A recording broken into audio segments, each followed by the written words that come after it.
As a host, we always want to hear something amazing or something that you haven't shared before.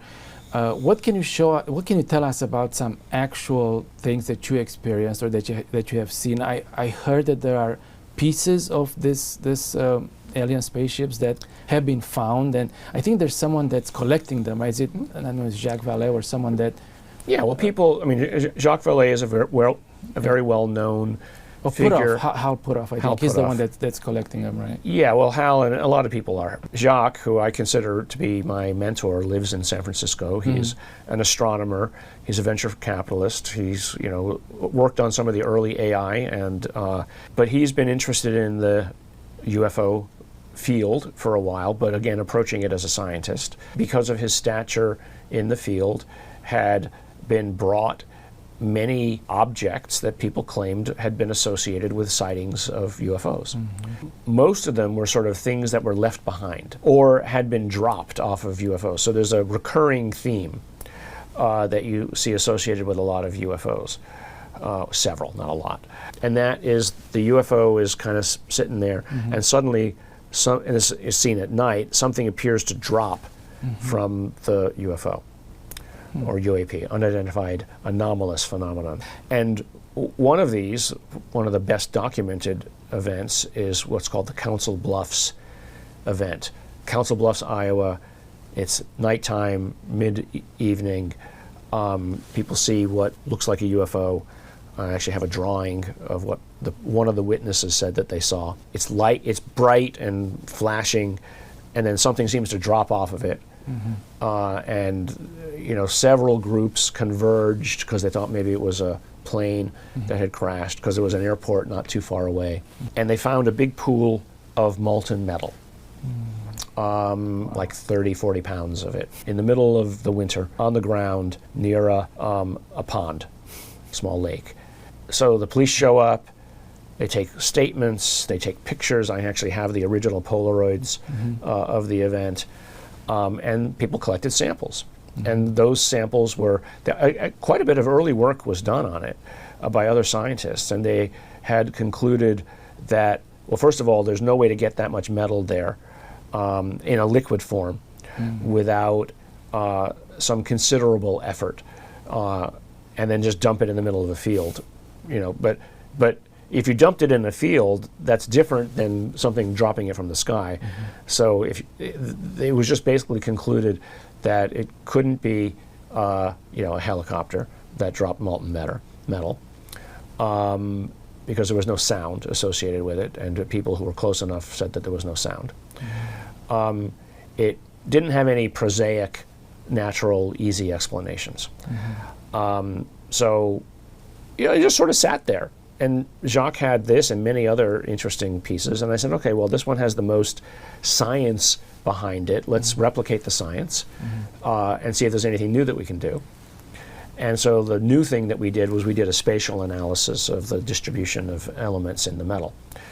And using one of the instruments that had been developed in my lab, the multiplex ion beam imager, which is a mass spectrometer that can look at metals.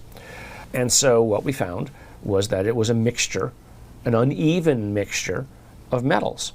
So I explain it this way, that if you had three kinds of ice cream, strawberry, vanilla, and chocolate, and you let them melt in a cup or a bowl, and then you swirl it just a little bit, if you look here, maybe it's pure vanilla, but here it's a mixture of vanilla and chocolate, or chocolate and strawberry.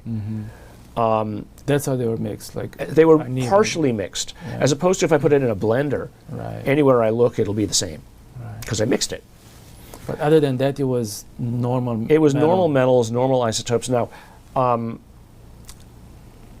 actually got another piece of it just recently as part of a documentary, conveyed the same observation.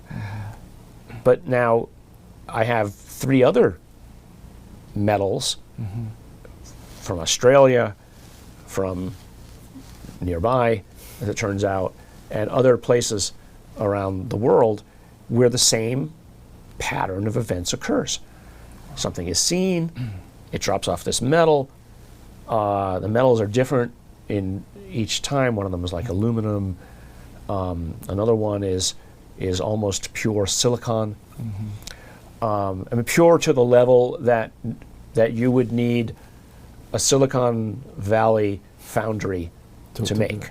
Wow. But it was dropped in the middle of a beach in Ubatuba. Pounds and pounds and pounds of it. Okay, why? So that was more the question. Is it from a UFO? It's why would an object drop these metals, and what does it mean about what the object is? Is it part of the propulsion? Again, just speculating. Is it part of their kitchen apparatus? Do they eat metals? I don't know. But analyzing it and then putting that information out, putting the data out, allows other people to think about it. Get it out there rather than just hoarding it. Exactly, yeah. Well, I want to ask you two things. One, do you think we're going through a soft disclosure at this point in time? Soft disclosure. So the word disclosure for your audience is used as a catch-all for telling people that disclosure is UFOs are real, aliens or whatever it is are real, and we know about them. Yeah. Now, the government has already said UFOs are real. In some ways, yes. In some ways. I mean, at least the data is real. What the government has said is the data is real. Yes. It's unidentified. It doesn't mean it's an alien. It just says that they're real. So the data is real. So that's a form of disclosure. So as far as the disclosure, possibly, one excuse could be that if too much information is revealed to the public at one time, people won't be able to take it. They'll go crazy. They'll be paranoid. They can't sleep at night. So let's release it gradually. Do you think that's what's happening? So, I mean, here's the problem with any kind of disclosure is each answer leads to more questions. So if the government comes out and says it's 100% real, I mean, they've already said it's 100% real, but we don't understand what it is. If they say that they do know what it is, or that they've known what it is, then the next question is, why have you been lying to us all of this time? And what else have you been lying to us about? And so, there's all kinds of, I mean, this discussion has been going on behind the scenes. There's all kinds of liability possibilities. If you had such a craft and you gave it to one company, is that a disservice to another company? If you did it in a no-bid, provision of something that is incalculably valuable. Did that company make a profit on something and that you didn't disclose to your investors how you were making the profit, and you hid the money and the value some other way? So is that fraud? Was anybody hurt? There are claims of people being threatened. David Grush, the guy who sat in front of Congress and swore on the Bible that he would tell the truth, talked about the multiple witnesses that he talked to in the government, because he was actually tasked by Congress to do so, that, we have a reverse engineering program of these craft. Now, the question, this is sort of an interesting side discussion, the question that anybody naturally would ask is, well, if these things are so advanced, why do they crash?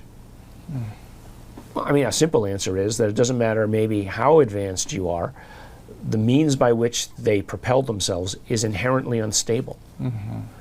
It's like you're driving a Tesla at 300 miles an hour on a road, curvy, etc. All it takes is one slight imbalance and everything goes kablooey. Well, I mean, maybe there's different factions or different groups, and they fight each other, right? That's a possibility. That's another possibility. I mean, I'm gonna stick with accident. Maybe it's an accident, or maybe it's like these things are just inherently unstable. So, but again, the observation, like the metals, tells you something about what the possibilities might be. If they are willing to take the risk of an inadvertent occasional crash to travel that fast, then it's just a risk they're willing to take. I mean, how many airline, or small Cessnas do we lose every year? People are willing to take the risk. Well, maybe they're willing to take the risk as well. their risk is our potential benefit, though. So if we can collect those materials, then maybe we benefit. Now, people often say, well, how many craft does the U.S. have? Various claims as to how many there might be. I'm not even going to mention a number. But certainly it's not a U.S. phenomenon. I mean, there have been craft claimed to come down in Brazil, in Mexico, China, Russia, UK, Australia. They're all there, right? There's one claimed in Korea. Plenty of people can have access to it.